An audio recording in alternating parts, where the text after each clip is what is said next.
RLCS 2025, returning in January. Yes. With a $5 million prize pool, and most excitingly, a 1v1 series. We will have an RLCS 1v1 champion. How cool is that? But on top of that, $5 million prize pool, really quick, between 3s and 1s. That is a 15% increase from this year. We're just moving up, and of course, my favorite, and CJ's favorite, the last chance qualifier. We got last chance qualifiers online as well, so we're going to be sending more teams to the World Championships, 20 teams at Worlds. We're getting bigger and better. So there'll be 4 last chance qualifiers for 4 of the regions. It's based on your major performances. Your average placement at those majors will get the last chance qualifiers, which will get us 4 more teams to Worlds. So we're increasing to 20. We can show you the roadmap of how things are going to go, a little bit more detail of how the season will play out. 2 majors, 2 splits, and then the last chance qualifier there before the World Championship in September. So I think I'm allowed to say, but last chance qualifier, completely open. Completely open. Yeah. So if you're in NA, and if NA does well in those 2 majors, well, you can just form a new team and just completely open it up. 3 people here right now could sign up and go to the World Championships. We could go to the World Championships. No, actually, I think we're not conflict of interest. Well, and especially you, because you lost to First Touch, so you're just not allowed to play any more Rocket League. But Rocket League World Championship, the 1v1 final, we will have 1v1 finals as well at the 2 majors. Here's what we do need to know. And as you saw this graphic on the stream and in the video I just showed you as well, $5 million prize pool, an additional 1v1 series, online last chance qualifiers, and 20 teams at Worlds. And that's not exactly what we expect from these specific details. They'll be introducing a 1v1 format into the RLCS alongside the traditional 3v3, and it's also going to start at a different time compared to the 3v3 tournaments that are happening there. So Split 1, it is going to be different. It's not just going to be every single region competing in this as well. It'll only consist of an open qualifier system and a single open qualifier actually for EU, SAM, and APAC. The other regions will be competing in Split 2. So you'll only see your top 1v1 duelists that you expect to see in RLCS from these regions at that first major. And I want to hear in the comments who you think is going to be the representatives from each of those regions making it into that 1v1 final at the major. As you can see, the winner of each qualifier in EU and SAM will progress to the 1v1 final. So APAC, unfortunately, even though they have a winner, they will not be making it to that 1v1 final. It is just going to be an individual show match.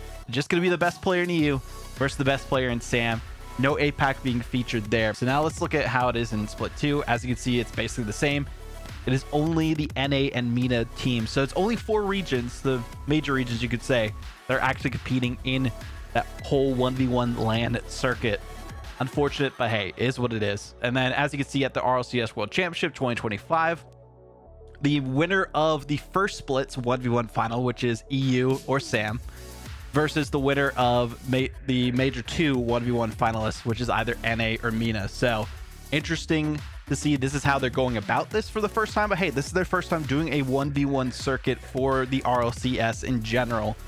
Another thing we do have to talk about too is the last chance open qualifier. It's not kind of what we expect from the past where they had the wild card in RLCS. It is different from that. So instead, it is going to be where the top 4 strongest regions, so very likely NA, EU, MENA, and probably SAM, unless OCE like usurps them, which is possible, being able to have any team form at any time after the regular season to compete in this last chance open qualifier, which is awesome because hey, we saw a lot of teams have a chance. Your fan favorites like NRG, maybe one of my favorites, Shopify Rebellion, that could have made it too, and so many other teams that had chances and got better throughout the seasons. Reynolds Magic Cheese, or Luminosity as they were called, they had a chance to make it, unfortunately didn't, but this would be their last chance if North America does well enough in both of those majors.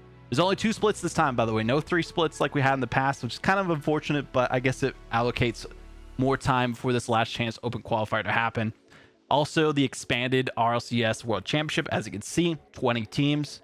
And this is different from before too, where it's kind of a wildcard format where the top 12 teams are already bought into the main event, but they're not calling it a wildcard. They're just calling it what it is. So you can see here the 4 teams that qualify from the last chance open qualifiers will compete against the 4 lowest seeded qualified teams from the 4 lowest ranked regions. So they will likely play against SSA, APAC, as well as probably OCE and Sam would be my guess, or something like that. So interesting to see how that is being changed there as well. We'll see what that develops, but that is also based on the average performance of each region's teams at the in-person majors. So those majors, those 2 majors, are going to matter so much more than just how your teams do during those majors. It matters all for the last chance qualifier spots and for where your teams are going to be placed in this World Championship. And as you can see here as well, 4 teams will progress from this play-in stage to play against the other top 12 teams at the RLCS World Championship, which is very interesting there too. And here's the qualification in Open Qualifier. So this, I'm glad they reverted the changes that they made last time where everyone had to play in the Open Qualifiers. Now they don't do that after the first qualifier for each split, which is amazing. So this time it goes back to what it was before. To reward teams who perform well in Open Qualifiers, the top 8 teams from each event advance to a later stage, probably like a closed qualifier, to that next section. So it's just great to see that they are going back to what they had before that as well. So reduce the amount of times that the high performing teams have to re-enter the initial stages of Open Qualifier. So we shouldn't have like G2 for whatever reason somehow miss out because they like didn't show up in a best of 3 or something. I mean, that might not that probably wouldn't happen, but now we don't have to worry about that if they are consistent in that first Open Qualifier, which is great. So that doesn't include the last chance qualifier, of course, because that is an open qualifier, an open system in itself, which makes sense. And here is the actual schedule as they had posted in their Twitter thread. So Open Qualifier 1 starting in January to February, and Open Qualifier 2 in the middle of January, also going to middle of February, which is interesting to see how that is differing here. I think that might just be a visual way that they're showing it. I'm curious what the dates are going to be like that for that as well. If the teams who made it into that top 8 now have the other teams competing during it, or how we had it like back and forth where NA and the other regions kind of swapped, where while qualifiers for EU were happening, the main event for NA was happening, probably is what that means on that. But also you can see the regional 1v1 window starts in February and then also starts in May for the other side. So interesting to see this adjustment. Shout out to Paul Shepard, who got brought on to the Blast team, who helped kind of conceptualize a lot of these ideas. But this is the graphic to look at here as well to see kind of the different changes. That is enough of talking your ears off about what has been announced during the World Championship. Thank you for watching. I'll hopefully be making some more content in the future about Rocket League, Collegiate Rocket League, doing some show matches, posting more content here and there. But thank you for tuning in and getting updated, and I'll see you next time.